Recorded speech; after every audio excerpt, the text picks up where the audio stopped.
Tensions have reached a boiling point in the historic township of Soweto, where a group of residents in Ndini have issued an ultimatum giving foreign nationals who operate local spaza shops 7 days to vacate their premises. The sudden move has sparked serious concern across Johannesburg's informal trade sector, threatening to disrupt local microeconomies and prompting emergency calls for calm from community leaders and security agencies. Now, before I continue with entire details, please do well to subscribe to our channel if you are new, and feel free to drop your thoughts on the comment section after watching, and don't forget to turn on our post notifications so you don't miss out on any latest updates. Thank you. The 7A notice was delivered during a highly charged community meeting held in Ndini.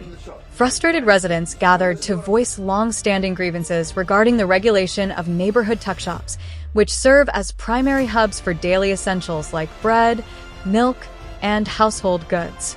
The ultimatum demands that all immigrant shopkeepers pack up their inventories, terminate their current residential leases with local landlords, and cease business operations within the designated area before the fast-approaching deadline expires. Escalating outbreaks, food safety fears, and unresolved trauma. The roots of the community's intense anger are tied to ongoing, nationwide anxieties regarding food safety, corporate compliance, and public health in the informal trading sector. Over the past 2 years, South African townships have been severely shaken by a tragic wave of foodborne illnesses that claimed the lives of more than 20 children and left hundreds of people hospitalized across Gauteng and Mpumalanga. The crisis previously forced President Cyril Ramaphosa to introduce strict national regulations, which included multidisciplinary law enforcement raids and mandatory registration processes at civic centers like the Jabulani Civic Center. However, many grassroots community structures argue that institutional enforcement has slowed down significantly since the initial crackdown. Local organizers in Ndini claim that uninspected, unregistered shops continue to operate freely, selling expired goods and unlabeled consumables, which they feel places the lives of township children at constant risk. Deep economic rivalries and the dilemma faced by local landlords. Beyond the critical health concerns, the standoff in Soweto is fueled by intense, underlying economic competition between local entrepreneurs and immigrant traders. South African spaza shop operators have long complained that they are being systematically driven out of business because foreign syndicates possess superior buying power, allowing them to procure goods in bulk and offer lower retail prices that small-scale local shops cannot possibly match. However, the demand to immediately eject foreign shopkeepers has created an intense dilemma for local property owners.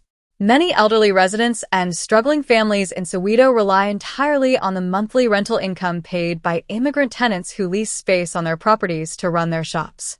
Furthermore, the sudden mass closure of tuck shops risks creating immediate food security gaps, as many families depend on the unique willingness of foreign operators to extend informal credit lines for groceries during tough financial periods.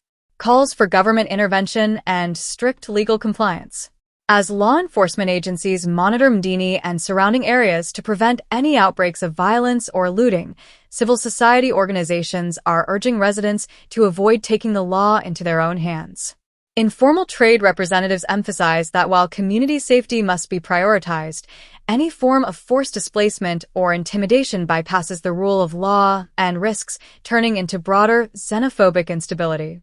Community activists have called for an immediate compromise, urging municipal health inspectors and the Johannesburg Metropolitan Police Department, JMPD, to fast-track visible compliance checks instead of allowing unilateral evictions. Local leaders note that the long-term solution does not lie in chaotic neighborhood ultimatums, but rather in establishing a fully transparent, heavily regulated informal trading system where all operators, regardless of national origin, strictly adhere to health, zoning, and legal immigration laws. Thanks for watching this video right up to the end. Please let us know your thoughts on the comment section and kindly like, share, and subscribe. Stay blessed.